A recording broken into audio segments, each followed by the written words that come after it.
Hello there, my name's Anna Lundberg, and I'm a success coach and business strategist. I help people create more freedom, flexibility, and fulfilment in different areas of their lives and their career.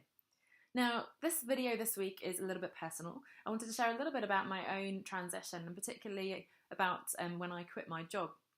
Now, I wrote an article about 6 months after quitting back in 2013. They got picked up by Business Insider and all sorts of other publications. And the title that I wrote was 10 Things I Learned Since I Quit My Job. And I think a lot of you actually have found me via this article being shared over the years and as I've updated it and so on. But interestingly, when Business Insider first shared this article, they actually added a bit of a tweak to the title that I had. And they added on 10 Things I Learned Since Quitting My Job without a plan. And I think that element is quite telling, and it's a piece that I think a lot of you have also found incredibly appealing. Of course, the idea of quitting without a plan, just going, hey, I don't care anymore, I'm just going to leave it all behind, and resign and walk out the door is incredibly attractive, especially when you're feeling really stuck and frustrated, and even when you don't know what it is you want to do, it's okay, it's all going to sort itself out and I will be fine. Now, my story is 100% true. I stand by it now as I did 6 months after I left. But it doesn't necessarily mean that I recommend leaving your job without a plan. So let me explain myself. When I first quit in 2013, the reality is that I had a lot of savings over the years from quite a high-paid job. Despite living in a very expensive place in Geneva in Switzerland, I was able to, live cheaply as well while I was going through the transition. And in fact, very soon after leaving, I managed to get lots of work, all via my contacts from my corporate job, in fact. And so the first 2 years after leaving that job, I was effectively earning as much, if not more, as I had been in my corporate job. And as I said, all of that came via the connections from that job.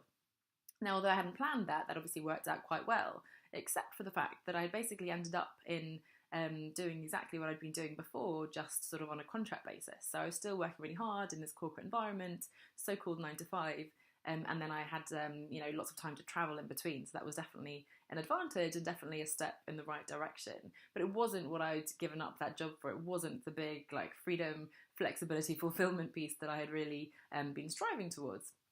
So, in as much as it's possible to quit your job when you're working for yourself, I sort of quit again 2 years later. And that's when the real exploration began. And, I went traveling, I packed up my bags and became truly nomadic. I certified to be a coach and I explored lots of different ideas. And I did lack a bit of focus, but that's when I, of course, through the coaching training, discovered other coaches. And I've been working with, a number of different coaches over the years to help me to focus, to set those goals and to work through the plan.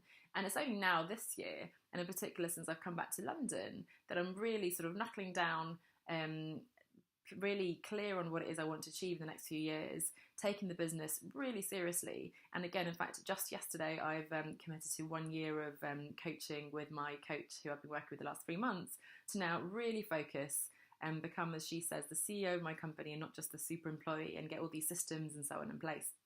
But all this to say that it's only now, sort of 4 or 5 years later, and after all these sort of twists and turns and working with coaches and exploring and so on, that I finally got to sort of a good place and a sustainable plan for how I'm going to stay out of that corporate 9 to 5.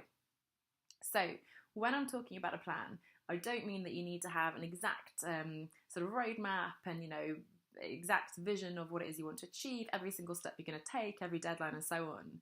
That's just not possible because it is going to evolve when you leave. You'll explore, you'll read, you'll discover more about yourself and so on. And that exploration phase is really important, actually. What I do mean is a couple of things, just to give you a framework for moving forwards. So first of all, you need a deadline. So whether you've already quit your job or whether you're going to quit your job or start a business or whatever it is, you want to give yourself a finite amount of time. And that can be 6 months. I think that's a really great, sort of long enough to do lots of things, but short enough to keep you focused. It could be a year if you're happy to stay in your current situation while working towards that goal in parallel.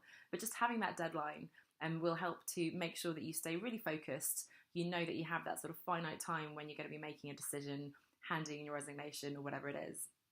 Secondly, it's having sort of an idea of the criteria of the different things that you're looking for, and specifically the sort of metrics around what success looks like specifically for that time period. So, within 6 months, I need to have achieved this in order to feel comfortable with quitting my job, for example. And finally, of course, the other part of a plan is the action steps you're going to take. And again, all of these may not be clear to begin with, but you'll certainly have an idea of those first steps. And I always talk about the one step that you're going to take, but more than one step, really thinking about, courses and programs you want to sign up to, and savings, you want to get more of a savings buffer in place, working with a coach as I did, all these different steps that you're going to need to take to make that goal a reality. So a little bit of an insight into, sort of the twists and turns of my journey the last few years. Certainly a lot of lack of focus, getting distracted again by those contracts. And I really think, giving yourself those 6 months, having a clear plan for that's when I'm going to hand in my resignation, that's when I'm going to have a really clear idea of what my business is going to look like how I'm going to earn money. And most importantly, that's going to make sure that you're not going to end up where you were to begin with. Because after that initial euphoria of quitting, you'll find that panic sets in. Friends and family will keep asking you, what are you doing? Why are you doing this? You're stupid.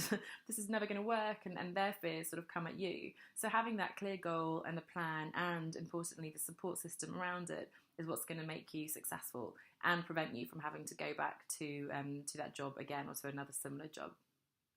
So that's it for that little video about the importance of planning. Good luck with your plan. I hope you take my advice and sit down, even if it's just a few minutes, and sort of start to map out what the time frame might look like and the different steps you might be taking. And I look forward to seeing you in the next video. Bye for now.